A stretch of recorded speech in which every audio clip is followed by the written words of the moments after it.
So I was born in Cuba and came to the United States just before my 7th birthday with my parents. My parents left with me, with my brother, and with me.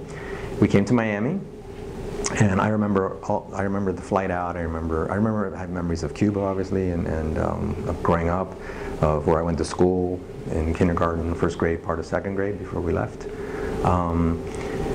We came to Miami and spent less than a year here. My father was an engineer, agricultural engineer, and chemical engineer, and there was obviously nothing to do in the early 60s in Miami for an engineer. I'm not sure there's anything for him to do today, but there was certainly nothing for him to do in the first half of the 60s. So he went up north looking for work and found work in Baltimore. So shortly thereafter we moved to Baltimore. So between age about 8 and when I finished one of my undergrad degrees in my early 20s, I lived in Baltimore and even went to school in Western Maryland for my first undergrad degree. So I was pretty much raised in right around the Baltimore, Washington area.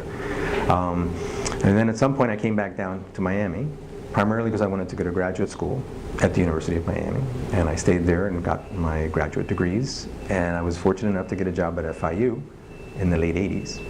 And I got the job, and although they've tried to get me out of here many times, I will not leave. So I'm still here 30 years later, very much enjoying South Florida, enjoying FIU and all that's happened at the university, enjoying my students and enjoying my work as a composer.